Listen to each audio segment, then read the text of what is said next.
कर्मयोगी साधक उन संपूर्ण इंद्रियों को वश में करके मेरे परायण होकर बैठे, क्योंकि जिसकी इंद्रियां वश में हैं उसकी बुद्धि स्थिर है। रोगी जिसमें भोजन लेने की सामर्थ्य नहीं है वो भी भोजन का त्याग करता है, किंतु यदि उसकी पसंदीदा मिठाई उसके सामने आ जाए तो वो सोचेगा मैं ठीक हो जाऊं फिर भरपेट खाऊंगा। मिठाई के प्रति तो उसका रस सदैव था ही, उसकी निवृत्ति तो नहीं हुई थी। रस है क्या? लोभी व्यक्ति को यदि रुपए मिल जाएं, कामी व्यक्ति को यदि स्त्री मिल जाए तो भीतर ही भीतर एक खुशी आती है, यही रस है।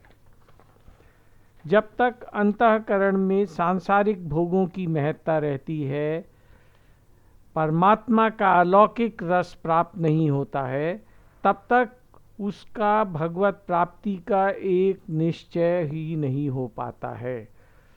तब तक वो परमात्मा की प्राप्ति का निश्चय ही नहीं कर पाता है। किंतु जब हम भगवान के लिए काम करने लगेंगे तो उससे जो अलौकिक रस प्राप्त होगा उसके आगे सांसारिक पदार्थों का रस बहुत ही फीका पड़ जाएगा। रस मन को होता है। रस को दूर करने के लिए मनुष्य को इंद्रियों को वश में रखना बड़ा ही आवश्यक है।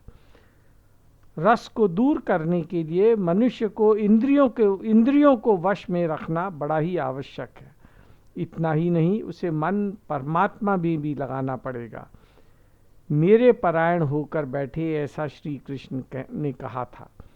इंद्रियों के संयम में उसे जो, इस विषय में एक सावधानी अवश्य बरतें कि इंद्रियों के संयम में उसे जो भी सफलता मिले उसके लिए अपने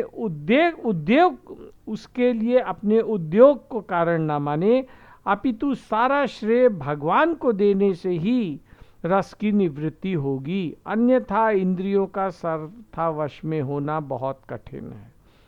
भगवान के परायण न होकर विषयों की निवृत्ति के बारे में सोचने से विषयों में रस दूर नहीं होता। भगवान के परायण होने से तात्पर्य है कि भगवान में ही महत्व बुद्धि हो कि भगवान ही मेरे हैं और मैं भगवान का ही हूँ, संसार मेरा नहीं है और मैं संसार का नहीं हूँ। कारण कि भगवान हरदम मेरे साथ हैं और संसार मेरे साथ रहता ही नहीं। इसलिए साधक का मन केवल भगवान में ही लगा रहे। गीता का अध्ययन करने से प्रतीत होता है कि किसी भी साधना की सफलता में मनुष्य के पुरुषार्थ के बजाय भगवत कृपा ही कारण है। किसी भी साधन की सफलता में मनुष्य के पुरुषार्थ की बजाय भगवत कृपा ही कारण है। गीता में भगवत कृपा की महिमा बहुत तरह से कही गई है। जैसे जितने भी योगी हैं उन सब योगियों में जो श्रद्धा पूर्वक मेरे परायण होकर मेरा भजन करता है वही योगी सर्वश्रेष्ठ है। भगवान के परायण होने में बड़ी शक्ति है। भगवान का नाम स्वयं लेने की जगह यदि हम उसे लेते हुए दूसरे शुद्ध भक्त को सुन भी लें तो उसका बड़ा विशेष प्रभाव होता है। इस विषय में भगवान के महान भक्त हरिदास ठाकुर और एक वेश्या की सत्य कथा इस प्रकार है। सारांश ये है कि संसार में रस रखना अपने को शरीर मानने के कारण है। ये शरीर, मन, बुद्धि, इंद्रियां और पदार्थ आदि सब हमेशा बदल रहे हैं।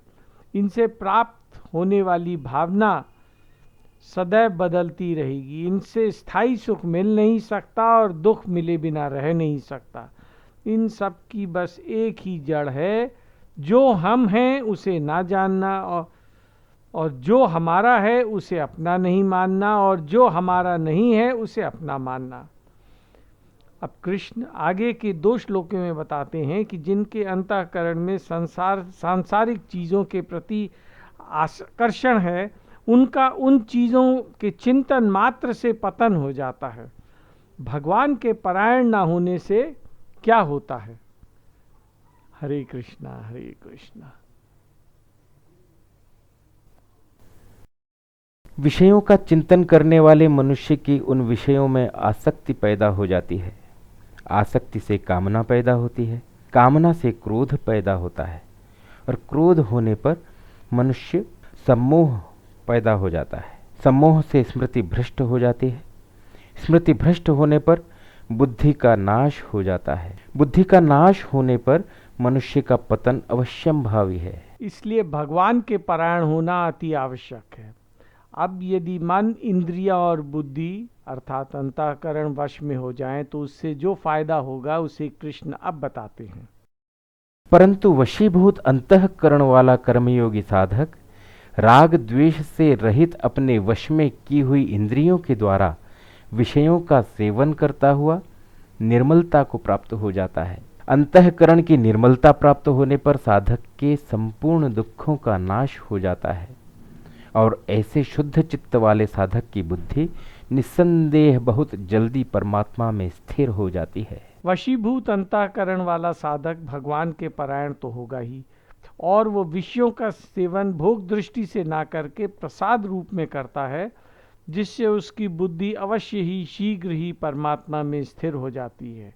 परंतु जिसके मन इंद्रियां संयमित नहीं हैं, ऐसे मनुष्य की व्यवसायत्मिका बुद्धि नहीं होती और व्यवसायत्मिका बुद्धि न रहने से उस अयुक्त मनुष्य में निष्काम भाव अथवा कर्तव्य परायणता का भाव नहीं होता। निष्काम भाव न होने से उसको शांति नहीं मिलती। फिर शांति रहित मनुष्य को सुख कैसे मिल सकता है? कि मन इंद्रियां संयमित ना हो, उस अयुक्त की बुद्धि परमात्म परायण नहीं होती और उस अयुक्त में परमात्म परायणता का भाव ही नहीं होता, जिससे उसे शांति मिले। शांति रहित मनुष्य को सुख कैसे मिल सकता है? अयुक्त पुरुष की बुद्धि एक निश्चय वाली क्यों नहीं होती, इसका अब वे कारण बताते हैं। कारण कि अपने अपने विषयों में विचरती हुई इंद्रियों में से एक ही इंद्रिय जिस मन को अपना अनुगामी बना लेती है, वह अकेला मन जल में नौका को वायु की तरह इसकी बुद्धि को हर लेता है। आगे कृष्ण इंद्रियों और मन को वश में किए हुए और साधारण मनुष्य में